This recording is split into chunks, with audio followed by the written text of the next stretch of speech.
We are now going to go into women leaders in military and diplomacy and foreign policy, which we very briefly touched upon with Pippa Norris before.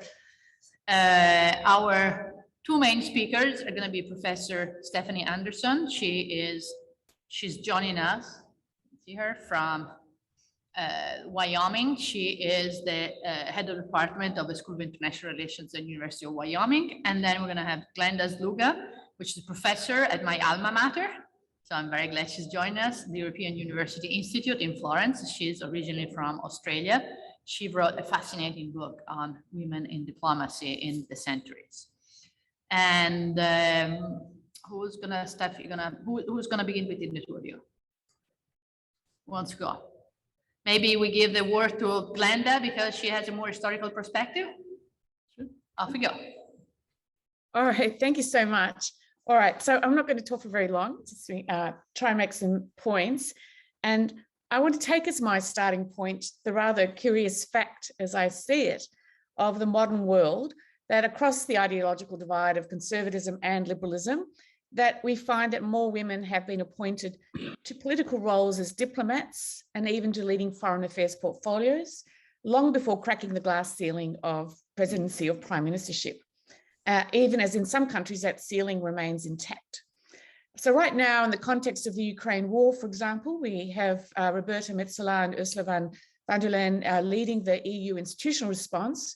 But before them, Catherine Ashton and Federica Mogherini served as high representatives for the Union for Foreign Affairs and Security Policy. In the US, there have been 71 secretaries of state. Only 3 of them have been women.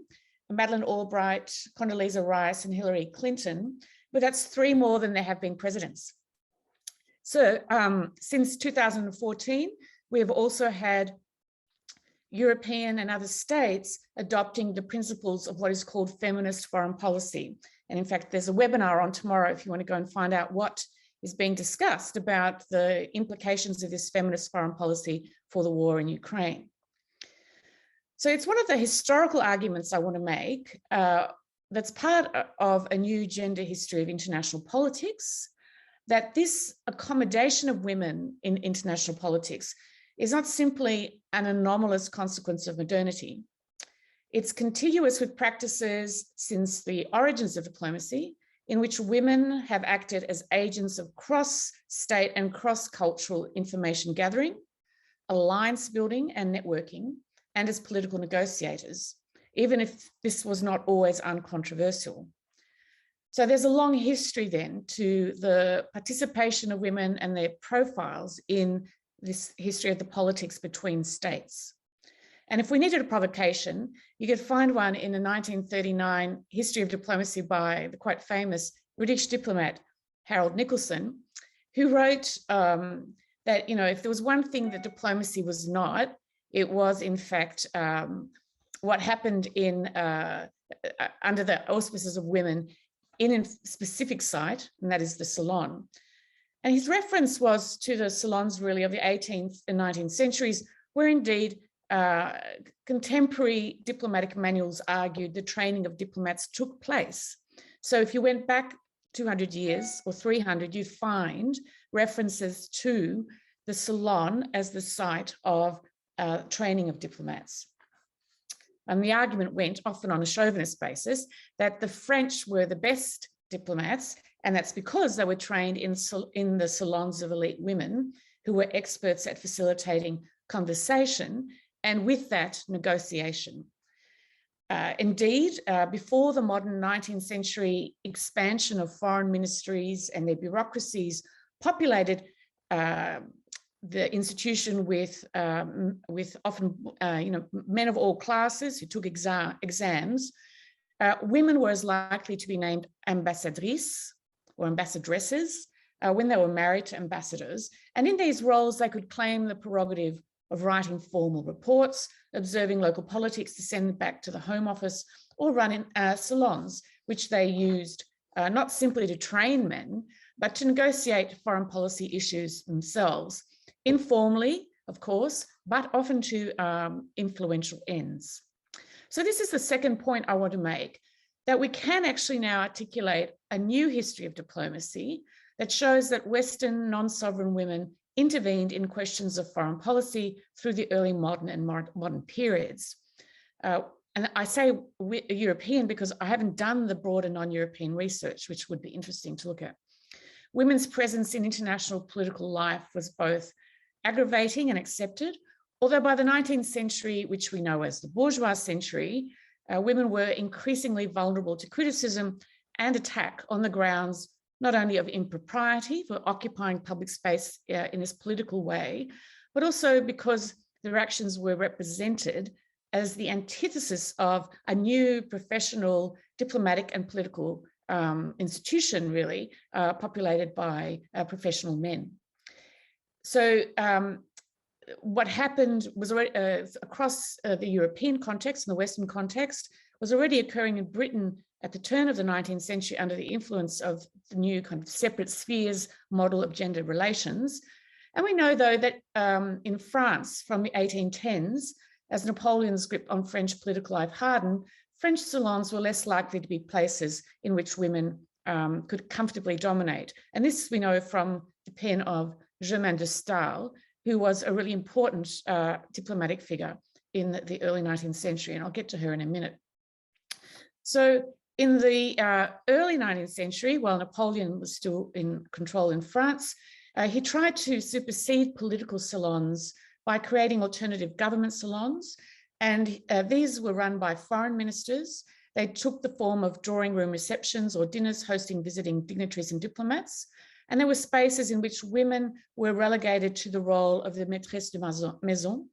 And they did the honors of the house, supporting their husband and cultivating respect for the emperor.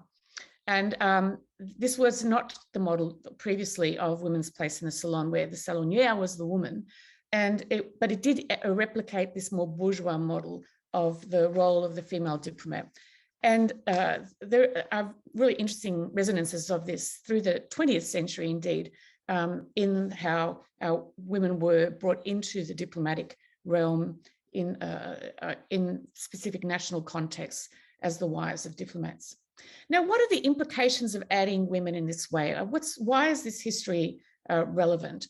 So the third point I want to make is that this new history of women and diplomacy, and more broadly of women's roles in this politics between states as it gets invented in the 19th century, really places them at the center of the invention of international order.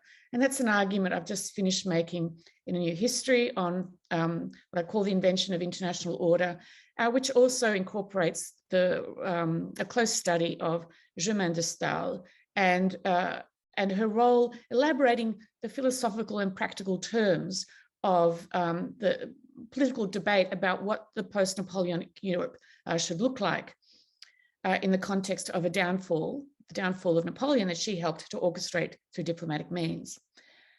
Just to say briefly that in the early 19th century, from 1812, so 200 years more ago, Stael was producing essays and pamphlets that attempted to persuade the negotiators of the Treaty of Paris, which was the first treaty negotiated with Napoleon and between Napoleon and the European allies, to ban the slave trade as a condition of peace, to end France's economic blockade of the continent, and to take action against political tyranny on behalf of constitution-based political societies. She had basically a democratic or liberal, let's say, agenda for the kind of European launched, post-Napoleonic War international order.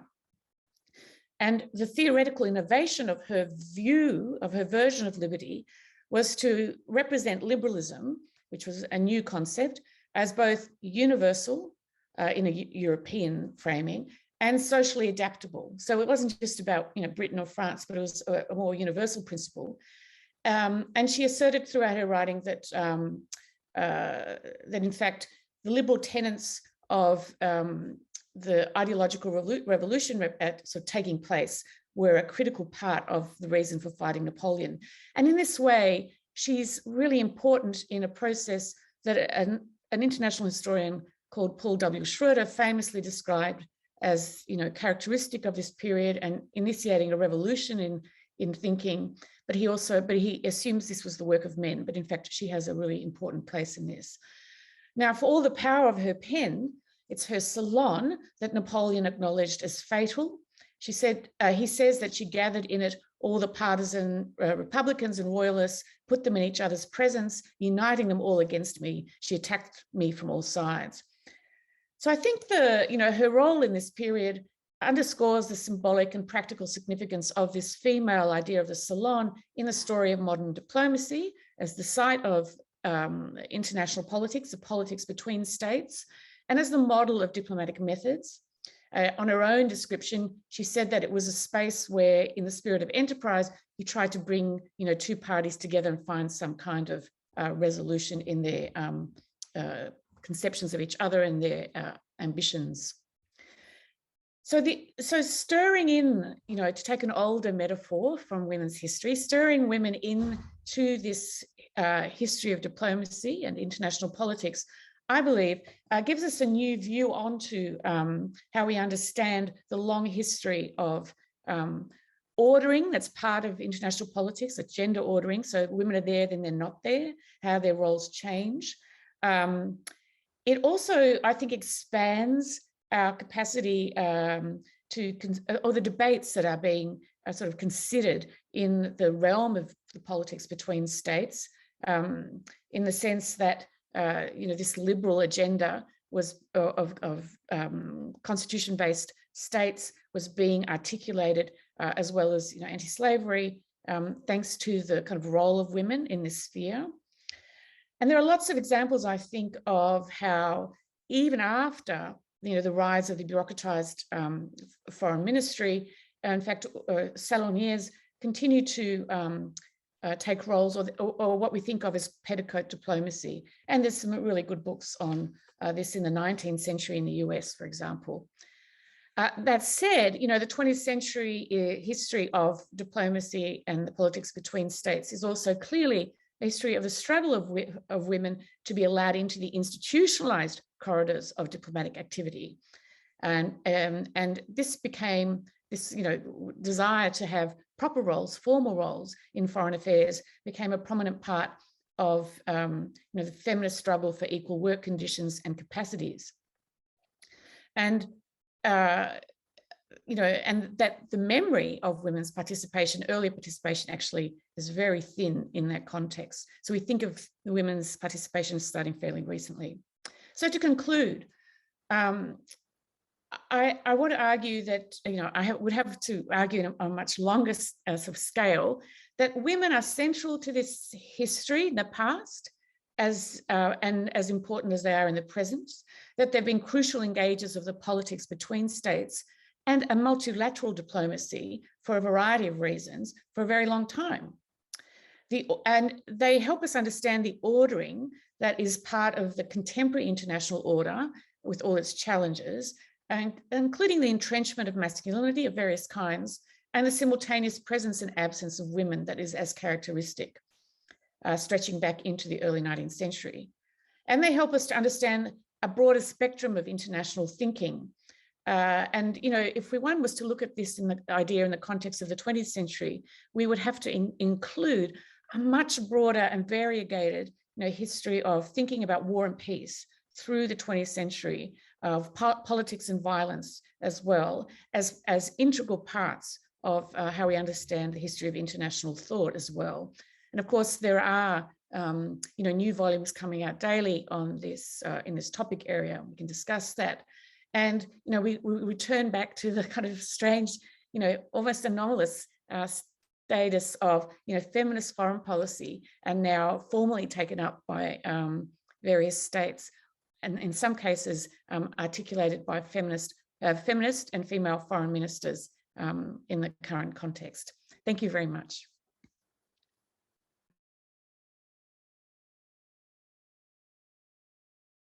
Thank you very much, Glenda, and I would go to you, Steph. Thank you very much. It's an honor and a privilege to be here. I'm just sharing my screen. Okay, can you see the PowerPoint okay, everyone? Yes. We Looks can. good. Okay, excellent. Well, today, excuse me here, what I'm talking about is sort of a more specific policy issue than Glenda. And so it'll be gender mainstreaming and EU crisis management mission. So how it's being implemented there. So this all stems back to the United Nations Security Council resolution in 2013-25. And it was a landmark legal and political framework to acknowledge the importance of women in the inclusion of peace negotiations, peacekeeping operations, post-conflict peace building, humanitarian planning, and governance. It's the idea that women should be at the negotiating table, that they have something to contribute when it comes to peace and security, which has traditionally been dominated by men. So specifically, it calls for women at all levels of decision-making, including national, regional, international institutions, in mechanisms for the prevention and management of conflict, peace negotiations, very importantly in peace operations as soldiers, right? As police, as civilians actually being on the ground. So how do they hope to prevent violence against women? Very simply by prosecuting those responsible, that you don't get off scot-free. I mean, if we think about rape as a tool of warfare, that's certainly come to the fore once again, sadly, once again in Ukraine. This is an issue where people have to have the specter of a prosecution over their heads. There has to be some sort of reckoning with it. There's also discussion of refugee camps. And I want to talk about the UK in a minute that way, but of making sure that women and children refugees are properly taken care of, to make sure that sexual violent crimes are dealt with, especially when it comes to crimes against humanity. There's a general strengthening of women's rights under international law and supporting local women's peace initiatives and conflict resolution processes.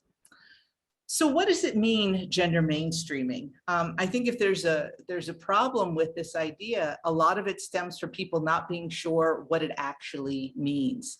And so in an anecdote I had from my interviews in the EU, they were building a bridge in Sri Lanka. And there was a person who asked, well, what about the gender aspects? And the man answered, well, I'm building a bridge. I don't see what that has to do with gender at all. And so the person who was a man replied, well, who will be crossing this bridge? Who will be using this bridge? And he goes, well, people. And the guy responds, well, do you mean like men, women, and children? Yeah. And so how will they be crossing this bridge? With cars. And he said, well, do they all have cars? Well, no. Well, who doesn't have cars? Well, women probably don't have cars. And it's like, okay, well, how will the women cross? It's like, well, they'll walk. It's like, then don't you think it would be a good idea to have a pedestrian, a place for pedestrians on the bridge? And the guy's like, oh, that would be a good idea. And he said, well, congratulations, you just learned what gender mainstreaming means. And so it's really just about taking a woman's perspective because she has different needs from men. It's also about avoiding unintended consequences.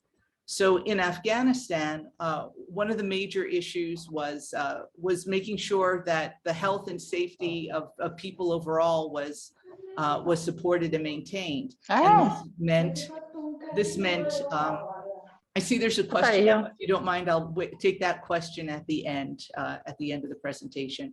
So a question that came up is, what about fresh drinking water? What about clean drinking water? And so there was a big movement to put taps and bring running water to the different buildings. But it turned out that this actually isolated women. Women under strict Islam, and you know, in Afghanistan, there was the wearing of the burqa covering. The only time they could actually meet with other women and socialize was getting the water several times a day. That was the only time and the only way that the husbands let them leave the house. So perhaps ironically, unintentionally, by having taps inside the house, women were more isolated than ever. We can talk about today, still issues. On 13 April 2022, the United Nations rebuked the United Kingdom for matching lone female Ukrainian refugees with single men who actually requested to be housed with women and children. And so people forgot in the UK, certainly, that these were vulnerable populations, and maybe it wasn't a good idea to match them with single men, because it left open avenues for sexual exploitation. So even though this happened, the 1325 happened and passed unanimously in the year 2000, 22 years later, even in countries like the UK, which one would think should know better, this sort of thing is still happening. So let's talk about the European Union. Does it have an image problem? Because whenever we talk about women, we're really talking about issues of masculinity as well. It's the flip side. And this is a cartoon from The Economist, which you can see says that the European Union is impotent. So what is the European Union? I just want to establish it's these countries that we have here, 27 countries. You'll see the UK is not among them here. And it forms a version of a confederation. There's a whole issue in political science as to exactly what it is, but they're certainly working closely together with confederal attributes. The Eurozone crisis actually brought them closer together, as has the immigration crisis, and they coordinate their policies and work well together. So they have pushed to have, this is also over the past 30 years, a foreign and security policy. And this poster was actually placed in all the capital airports to promote to the people that their choice was peace. This was shown in opposition to the United States, especially during the Iraq War, which was seen as quite militaristic, that it was the EU that was concerned about peace. And it says in the bottom, the European Union is working for peace, stability, and security and stability. In actuality, we're really talking about 27 countries that are marching in step, as opposed to a single security and defense policy. It's really about coordination, having a chorus, if you will, rather than one lead singer. But how powerful is the EU? If you look at political cartoons, a great number of them depict the EU as a woman. And this is one where you've got, this is granted a little bit old now, but from 2007, here the EU is sort of a nice old lady celebrating her, if I should say old at 50, celebrating her 50th birthday. And here you have Putin and Bush, and they're going to blow up the birthday cake. Here's another one where Angela Merkel, representing the EU, is clearly out of her depth when it comes to working with Russia, the United States, Iran, and North Korea. Something I found interesting is about the same time as the 1325 resolution is the idea that the EU is trying to find its own identity. And part of that identity is putting itself in the role of hero, in a heroic narrative to try to save the world. Now, I give you a direct quotation because that sounds quite strong, but it says here, the EU has to play, the role the EU has to play is that of a power resolutely doing battle against all violence, all terror, and all fanaticism, but which also does not turn a blind eye to the world's heartrending injustices. This is a high bar, I would argue, for anyone. And I just want to show you a couple of minutes. I hope the sound comes through of this video that they created promoting themselves.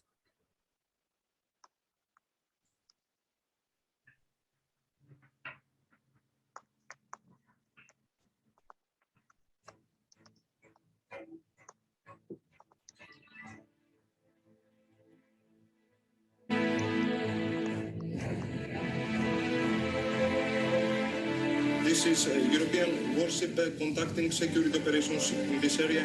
If you observe any suspicious or illegal activity or require assistance, call on channel 16 out there.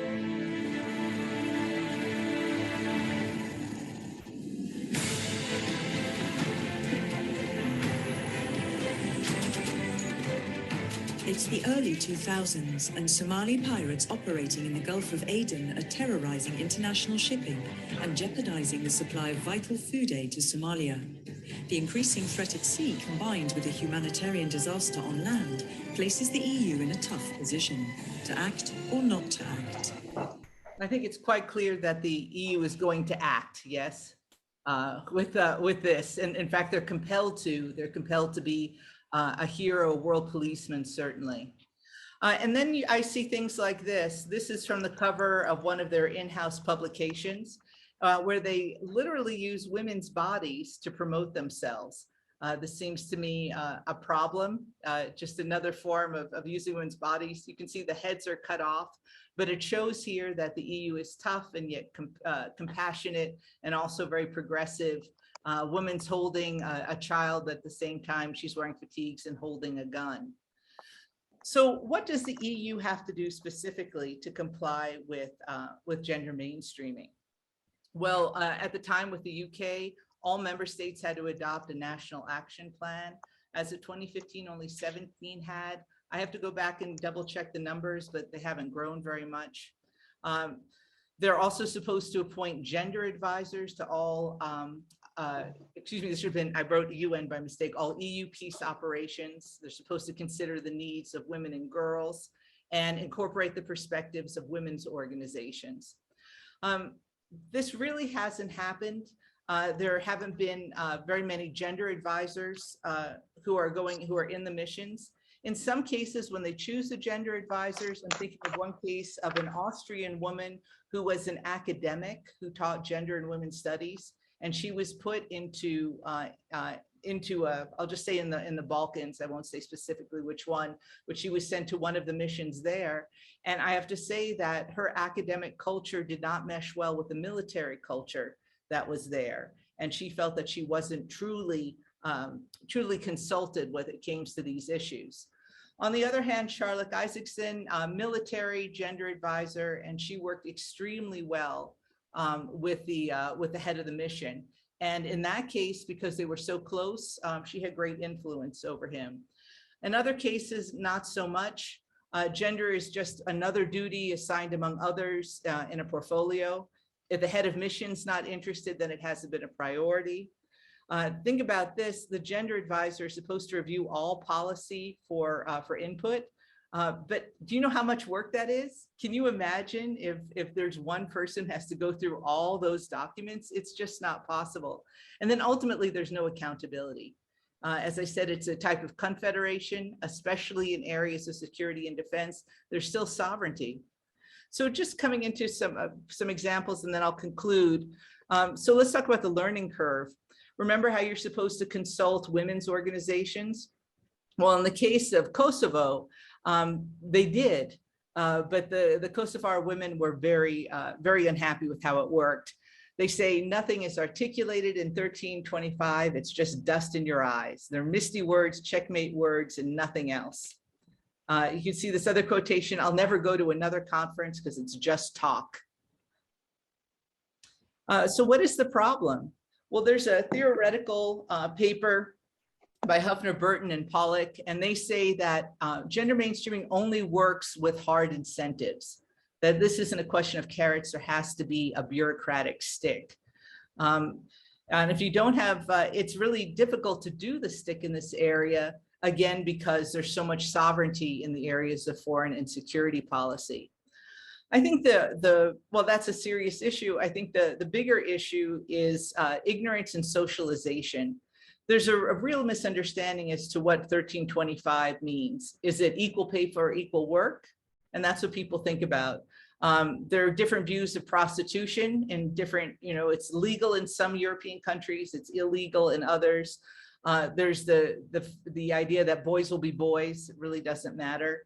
I talked to one Swedish general who was very pro-gender mainstreaming, but he said he was afraid to push it too hard for fear of being known as the gender general, because this would make him look less powerful, less manly. We have to decide for ourselves. And then very often they forget to do the gender training. Whoops, what do you do then? There's not much. So what can be done? Not much, as I say. The underlying basis of all cooperation in foreign and security policy is that decisions are made by consensus because you cannot embarrass other countries. Gender issues could embarrass governments. And so no country wants to point that out. it's diplomatic suicide. Sweden is not going to point out that, let's say, Italy has neglected the gender aspects. It's just not going to happen. Ultimately, you have to wonder whether it's just an image problem. Institutions involved in the CSDP are hyper-masculinized. They're not really in tune with gender issues. Clearly, the EU is trying to masculinize their image in any case, in this heroic narrative. It's certainly hard to be the protector of the weak and vulnerable around the world when you have to listen to women. Who wants to be known as the gender general? Thank you very much. Thank you very much, Steph. How do I get back into the conversation now? We'll go back. Okay. Actually, I wanted to go back with my own, if I can. Can I go with my own account?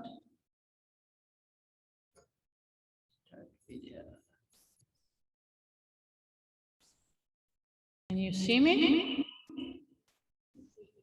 No, you can see my.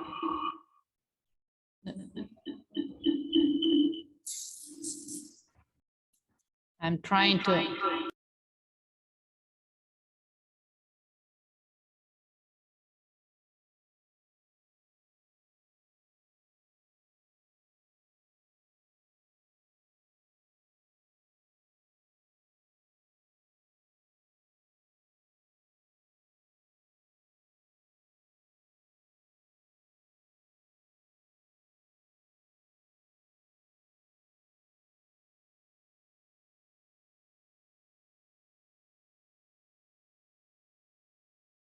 Yes, I wanted to show you a couple of pictures, but we'll do without it.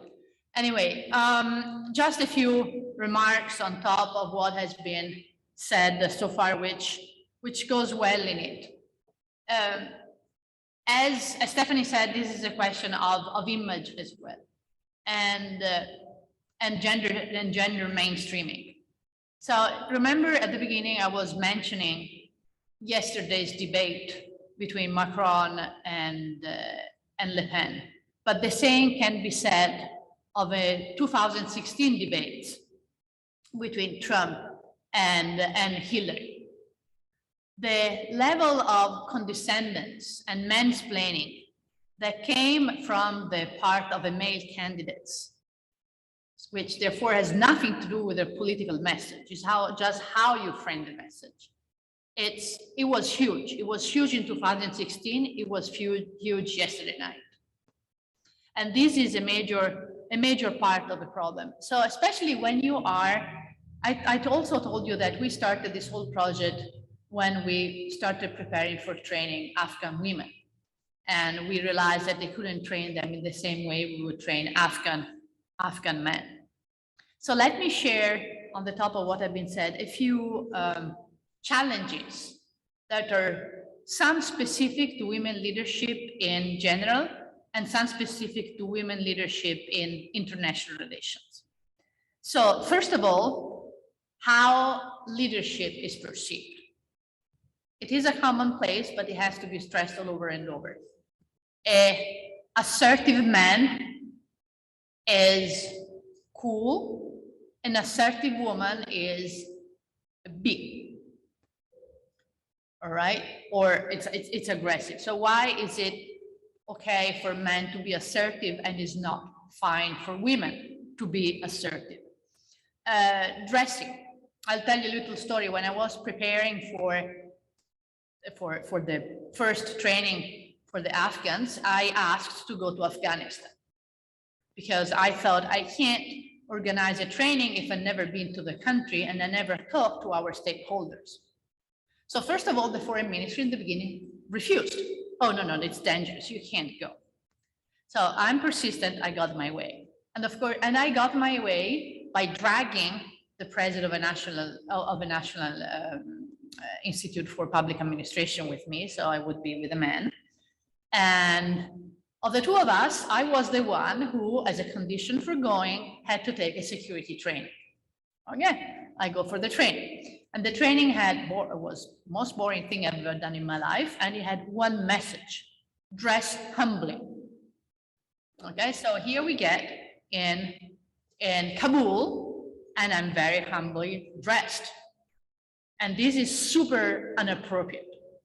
So the Afghani, first of all, are not so happy that the woman is there, young woman is a few years back, for the matter, was negotiating with them and imposing conditions. Conditions like transparency in selecting the people we were going to train. Gender quotas. They were clearly very unhappy about that. And the fact that they would train them in Italy rather than go to Afghanistan, because we wanted to take them out of the culture, especially for the women, right? So they were not happy about that, but I was clearly not dressed in an appropriate manner. Now, Giovanni, my boss, he was wearing the same suit that he was wearing in Rome, and that was perfectly fine. But I was not, so I had to beg the army, the carabinieri who were escorting us, to take me to a shop where I bought this beautiful Afghan jacket, which I always wear, to be a little bit more appropriate. Why was that so? So first of all, my boss didn't have to go to the security training. And secondly, it was a one-fit-all training for people working in the field, right? Which did not apply, but they simply did not think of it. So for women, how you dress, how you present yourself, Rita knows very well. When I was in Brussels, I always had a pair of very, very high heel shoes. So if an ambassador called me into his office, regardless of what I was wearing, I would put my high heels. Why? Because then I could see him eye to eye. Because men are often taller than women, and if someone in a position of power wants to impose their power on them, the first trick is look at the woman down. So by having my high heels, I would more or less be at his same height. And I learned, this particular man was very misogynist, so I learned a number of tricks. You know, when you give the hand and the turn, you turn it back. And there are all sorts of things that you can do to reassert, non-verbal things that you can do to reassert your power and the fact that you are equal to them. All right. But again, there is so many more challenges for women, especially the dress code is one, working in international. And then when you go to diplomacy, there are a number of further tricks. I'll give you one example. One of the tasks of a diplomat is to invite people over for social events, right? But if you are the one organizing an event, if you are the one inviting someone over for a discussion over coffee, and you are a man, and you power the coffee or the tea, oh, that is such a cool act. You know, it shows, it is interpreted that the man is very nice because he's actually serving you coffee or tea. Try that as a woman. It automatically undermines your negotiating position. The moment you power coffee or tea, you are automatically, our culture background automatically relegates you to the role of waitress. And you know, you can have the best ideas in the world, but you lose in that moment. Your negotiation is shut off. So there are a number of things that you need to learn and really force on yourself in order not to fall in the traps. And not to talk about challenges with women diplomats. You know, when you're moving and you're a man, you have your wife organizing everything. If you're a woman diplomat and you're moving, you have to organize everything on top of your regular work, or helping kids get ready for the change. So as a woman in international relation environment, there's so many more challenges that some of them are really hidden, embedded into the culture of the job that people don't think of. my question and probably topic of one of research is how does it work with homosexual couples? It's an interesting question. Which kind of challenges in this kind of environment homosexual couples encounter? I don't have an answer at the moment, but I think some can relate to the problems that women women face. And then there was another. So it's very God, I forgot the last thing I wanted to say. And yeah, no, the last thing. You may be acquainted with an article, which is Why Women Cannot Have It All by Anne-Marie Slaughter, which was, Anne-Marie Slaughter is a former dean of a Woodrow Wilson School at Princeton. She was the policy planner at the US Department of State during Hillary Clinton. She's a very, very accomplished scholar, wrote tons of stuff. And yet her most read article was an article on the Atlantic, Why Women Cannot Have It All, where she said clearly, you know, she was in a top job, she was offered to stay on, she had to go back because especially one of her sons suffered. I saw the same thing when I was in Brussels. But because she was so well respected, she could say that, right? And that led to a huge of commentary. I think it was the most commented article ever.